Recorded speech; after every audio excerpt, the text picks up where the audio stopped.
अभी शादी के 6 महीने ही हुए थे कि रीमा के साथ मारपीट की जाने लगी थी। एक दिन घरेलू मारपीट, शारीरिक एवं मानसिक प्रताड़ना तथा जानलेवा हमले के पश्चात रात को जैसे तैसे रीमा अपने घर मायके पहुंची और रोते रोते माँ बाप को अपने साथ हुए अत्याचार को बताया। माता पिता ने जैसे तैसे अपनी बेटिया को समझाया और निर्णय लिया कि उनकी बेटी के साथ यह जो घटना घटी है उसकी सूचना तुरंत अपने सबसे बड़े बेटे आनंद को दी, जो कि एक सरकारी अफसर था तथा अपनी पत्नी दिव्या तथा बेटी शालू के साथ इसी शहर में रहता था। जब सबको पता चला कि उनकी बेटी के साथ ऐसा हुआ तो पूरा परिवार गुस्से में था और पूरे परिवार ने यह निर्णय करके बेटी के साथ हुई इस प्रताड़ना की जानकारी पुलिस को दी। पुलिस केस हो गया तथा बात कोर्ट में पहुंच गई। तारीख पे तारीख लगनी शुरू हो गई। इस प्रकार कोर्ट के चक्कर काटते हुए पूरे 3 साल बीत गए। शुरू में तो परिवार में बेटी को न्याय दिलाने के लिए आतुरता से काम कर रहा था, पर अब उनके हौसले भी टूटने लगे थे। माँ बाप भाई सब अपने अपने काम में व्यस्त हो चले थे। दोनों भाइयों की शादी भी हो गई। अब 3 भाई भाभी और बच्चों के साथ रीमा भी इसी घर में थी। भाई भी अपनी घर गृहस्थी में लगभग व्यस्त हो गए थे। अब रीमा को कोर्ट की तारीखों पर भी अकेले ही जाना पड़ता था। जो रीमा पूरे परिवार को जान से भी प्यारी थी, अब वही रीमा सभी को बोझ लगने लगी थी। कोई उसका काम करता तो 4 बार सुना देता। भाभीियों को भी रीमा अब एक टक नहीं सुहाती। वह हर रोज रीमा को किसी न किसी बात पर ताने देती। इसी वजह से घर में हर रोज झगड़ा होने लग गया। इस कारण पिता का व्यवहार भी रीमा के प्रति अब रूखा सा होने लगा था। अब तो रीमा के भाई भी उसको बात पर डांटने फटकारने लगे थे। इन सब बातों से रीमा अपने आप को अपमानित महसूस करने लगी थी। अब रीमा को अब लगने लगा था कि वह कहीं न कहीं अपने परिवार पर एक बोझ बनती जा रही है। वह बिल्कुल अलग थलग तथा अकेली पड़ चुकी है। इसका करियर भी दांव पर लग चुका था और जो महत्व और प्यार उसको परिवार से मिलना चाहिए वह नहीं मिल रहा है। घर की हर महत्वपूर्ण बात में उसको नज़रअंदाज किया जाने लगा था और उसकी भावनाओं तथा उसकी इच्छाओं की कोई कदर नहीं हो रही थी। इन सब बातों को सोचकर रीमा अंदर ही अंदर घुटने लगी थी। उधर पारिवारिक कलह को समाप्त करने के लिए भाइयों ने मिलकर सोचा कि किसी बहाने से रीमा को घर से बाहर भेज दे। बड़े भाई ने झूठ बोलकर कि रीमा शहर से दूर एक अच्छा कॉलेज है, वहाँ के मालिक चाहते हैं तुम पढ़ाना शुरू करो, बच्चों को भविष्य भी बनेगा, स्कूल को एक अच्छा शिक्षक भी मिलेगा, फिर तुम पढ़ी लिखी हो, अच्छे से मन लगाकर काम करोगी तो तुम भी अपने पैर पर खड़ी भी हो जाओगी। उसने घर से बहुत दूर रीमा को नौकरी दिलवा दी। इस प्रकार कुल मिलाकर 6 साल व्यतीत हो गए। बस साल में 2 बार रीमा घर पर आती और फिर स्कूल लौट जाती थी। यह सिलसिला चलता रहा और उधर कोर्ट में तारीख पे तारीख भी बरकरार चलती रही। सभी अपनी अपनी दुनिया में व्यस्त थे, लेकिन रीमा की बढ़ती उम्र, उसकी शारीरिक, सामाजिक और मानसिक जरूरतों, उसके मन की पीड़ा तथा उसकी भावनाओं एवं दुख को कोई नहीं समझ रहा था। कोई भी उसकी जिम्मेदारी लेने को तैयार नहीं था। एक दिन घर के सभी लोगों ने विचार किया कि कब तक ऐसे चलेगा, बेटी समझौता कराकर उसके ससुराल वापस भेज देना चाहिए। रीमा के भाई ने एक व्यक्ति के माध्यम से रीमा के ससुराल वालों से बात की। ससुराल वाले केस वापस लेने की बात कहे और रीमा उनके अनुरूप रहेगी तभी वो उसको रखेंगे। यह बात के लिए रीमा के घर वाले तैयार हो गए।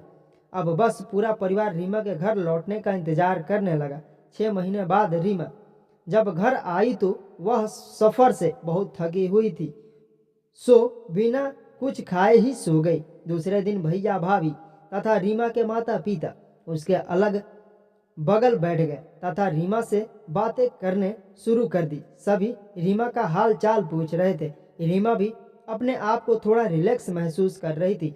अचानक रीमा के बड़े भाई साहब ने बताया कि उन्होंने उसके पीछे से उसके ससुराल वालों के साथ समझौता कर ली है, केस वापस ले लिया है तथा अब उसको अपने ससुराल जाना होगा। दोनों परिवारों की यही इच्छा है। अपने ही बड़े भाई के मुंह से यह बात सुनकर रीमा एकदम सन रह गई। उसको बहुत बड़ा झटका लगा। सारा अतीत तथा ससुराल पक्ष की सारी पड़ताड़ना उसकी आंखों के सामने घूम गई। आखिर इस बार भी रीमा को नजरअंदाज कर दिया गया तथा उसकी वेदना का कोई ख्याल नहीं किया गया। इस खास फैसले में भी उसकी हामी भी जरूरी ना समझी गई। यह सोचते सोचते वह अंदर ही अंदर जल रही थी कि मेरे अपने भी मेरे बारे में। लेकिन उसने उसी क्षण ससुराल वापस ना जाने का दृढ़ निश्चय कर लिया। उसने सोचा कि वह जिस नरक से निकल कर आई थी उस नरक में वो दोबारा वापस नहीं जाएगी, क्योंकि यह उसके आत्मसम्मान की भी बात है, चाहे उसको कुछ भी करना पड़े। लेकिन दूसरे ही पल उसने उसके साथ भाई भाभी माँ बाप के द्वारा किए गए बर्ताव के बारे में सोचा। रीमा के पास अब और कोई चारा नहीं था। परिवार के सभी लोग रीमा के ससुराल वापस जाने का इंतजार कर रहे थे और खुश थे। रात के समय सभी भोजन कर अपने अपने कमरे में चले गए। भाई और भाभी अपनी बेटी शालू के साथ नीचे वाले कमरे में सो गए। माता पिता दोनों साथ वाले कमरे में सो गए। रीमा अपने कमरे में ऊपर चली गई। रात के करीब 2 बज चुके थे। परिवार के सारे लोग गहरी नींद में सोए हुए थे।